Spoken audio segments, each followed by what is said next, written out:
Bonjour, dans cette deuxième vidéo, on va s'intéresser cette fois à l'avant, au lieu même où se déroulent les combats au front. Et on va voir que ces combats sont extrêmement violents. Lors de la Première Guerre mondiale, l'armement se développe très fortement. L'artillerie fait près de 75% des morts et de nouvelles armes se développent. On pense évidemment à l'artillerie, mais également au gaz, qui est particulièrement redouté des soldats, aux mitrailleuses ou encore aux lance-flammes. Les premiers chars d'assaut font également leur apparition à partir de la fin du conflit. Le développement de la puissance de feu des armées oblige les belligérants, les participants à cette guerre, à s'enterrer dans des tranchées, notamment pour se protéger des bombardements, car une des choses qui fait la caractéristique de la Première Guerre mondiale, c'est que l'attaque a l'avantage sur la défense, avec le développement de ces armes. Deuxième point, la vie dans les tranchées. Ce qui fait la particularité aussi de la Première Guerre mondiale, c'est bien que le quotidien des soldats va être profondément modifié.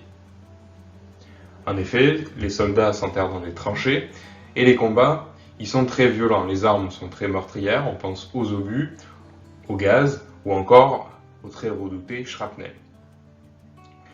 Les tentatives de sortie par le no man's land sont souvent très meurtrières, ce sont de véritables carnages, car ces sorties s'effectuent souvent sous le tir ennemi, voire même parfois les bombardements.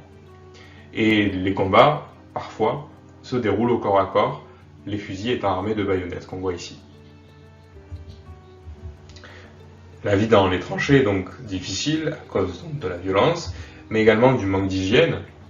Il faut imaginer que les soldats, les poilus français, ou les soldats de n'importe quelle origine, vivent dans un manque d'hygiène quasi total, où les maladies sont très courantes, et côtoient les rats au quotidien. Il existe aussi, du fait de cette violence, du fait aussi de l'importance des maladies dans les tranchées, une véritable peur de la mort, une sorte d'angoisse permanente. Mais il existe aussi une forme d'ennui, car entre deux phases de combat, entre deux assauts, il existe de longues périodes dans lesquelles les soldats restent inoccupés.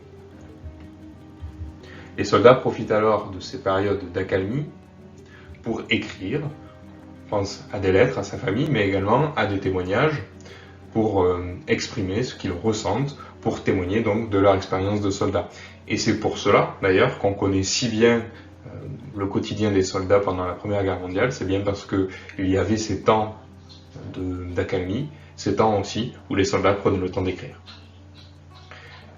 Par ailleurs, ils s'occupaient aussi à jouer aux cartes, aux dés, etc. ou encore à créer des objets d'art. On parle d'art des tranchées, car ces objets d'art sont souvent fabriqués à partir d'obus, de munitions, donc tout ce qui reste en fait des combats. La longueur du conflit, enfin, et les difficultés des combats entraînent parfois le découragement des soldats et encore plus rarement des mutineries, c'est-à-dire le fait que les soldats se rebellent contre les ordres ou contre leur hiérarchie. Ces mutineries sont très nombreuses en 1917 du fait de la longueur du conflit et du découragement des soldats. Cependant, ces mutineries ou les désertions sont très fortement réprimées. Les soldats qui sont pris en train de déserter sont souvent fusillés, et certains soldats sont fusillés pour l'exemple dans les cas de mutinerie. Cette guerre, au-delà de sa longueur, de la violence des combats, est aussi une guerre très meurtrière.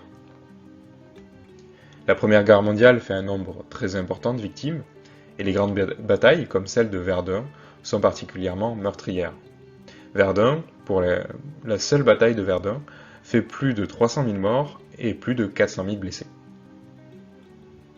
Au total, 70 millions de soldats ont été mobilisés pendant les 4 années de guerre, et la guerre fait environ 10 millions de morts et 6 millions de mutilés, dont des gueules cassées. On parle parfois de guerre d'anéantissement, car il y a une volonté, de part et d'autre, de détruire totalement son ennemi.